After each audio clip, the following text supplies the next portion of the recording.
प्रकाश प्रवृत्तिञ्च प्रमादमोह एव च तमस्यतानि जायन्ते विवृद्धे गुरुनन्दन। यदा सत्ते प्रवृद्धे तु प्रलयं याति देहभृत् तदोत्तमं वेदां लोकानाम् अमलां प्रतिपद्यते। रजसी प्रलयं गत्वा कर्मसङ्गेषु जायते तथा प्रलीनस्तमसि मूढयोनिषु जायते। कर्मणः सुकृति स्याहुः सात्त्विकं निर्मलं फलं रजसस्तु फलं दुःखम् अज्ञानज तमसः फलम्। যদি সত্যগুণ, রজগুণ, তমগুণ এই তিন গুণের মধ্যে তোমায় থাকতেই হবে।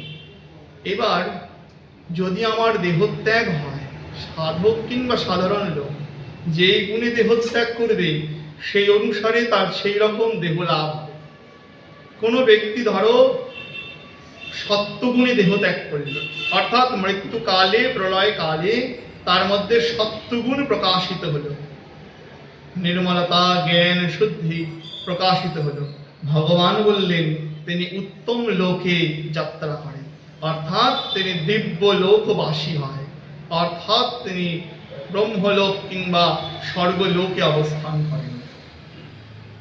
আর যদি রজগুণ বৃদ্ধিকালে আমার দেহ ত্যাগ হয়, রজগুণ বৃদ্ধিকালে যদি দেহ ত্যাগ হয় তাহলে বললেন মনুষ্য দেহ লাভ হয়, রজগুণ মধ্য অর্থাৎ মনুষ্য দেহ।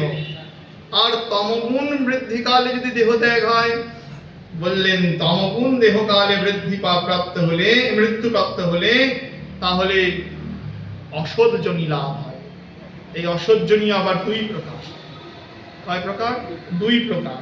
একটা হলো জনি বিশেষ, একটা স্থান বিশেষ। ধরো কেউ সারা জীবন সত্যগুণ এবং রজগুণের মধ্যে থেকে মৃত্যুকালে তমগুণে পড়ে গেল, তবে তাকে পশু দেহ লাভ করতে হবে, কীট পতঙ্গ দেহ লাভ করতে হবে। এটা হলো জনি বিশেষ। আর কেউ সারা জীবনই তমগুণেরই কাজ করে গেল, হিংসা লোভ এই সবই তার জীবন যাপনের মূল, পরনিন্দা পরচর্চা, ভাতই মেখে খায় পরনিন্দা দিয়ে, সারা জীবনই কেউ এইসবই করতে গেল তাহলে তার তমগুণ জাত মৃত্যু হয়েছে। আর তার ফলে তার কি হবে? স্থান বিশেষ হবে, অর্থাৎ সে নরকাদি দেহ প্রাপ্ত হবে। বিভিন্ন ভয়ঙ্কর নরকের বর্ণনা শাস্ত্রান্তরে আছেন এবং সেই নরকগতি তার হবে, কারণ তার দেহ ত্যাগ হয়েছে কোন গুণে? জঘন্য গুণ প্রবৃত্তস্থ তমগুণে। তাই ভগবান বললেন ঊর্ধ্বং গচ্ছন্তি সত্যস্থা, সত্যগুণ প্রবৃত্তি যুক্ত লোক ঊর্ধ্ব লোকে যায়, অর্থাৎ ব্রহ্মলোকাদি কিংবা স্বর্গাদি লোকে যায়। মধ্যে তিষ্ঠন্তি রাজসঃ, রজগুণ বৃদ্ধিকালে মৃত্যুপ্রাপ্ত হলে পরে এই মনুষ্য লোকেই থাকতে হবে। আর জঘন্য গুণ প্রবৃত্তিস্থা আধো গচ্ছন্তি তমসঃ, তমগুণ বৃদ্ধি প্রাপ্ত হলে মৃত্যুকালে এই বিভিন্ন পশ্চাদি দেহ, বিভিন্ন পশু দেহ লাভ করতে হয়।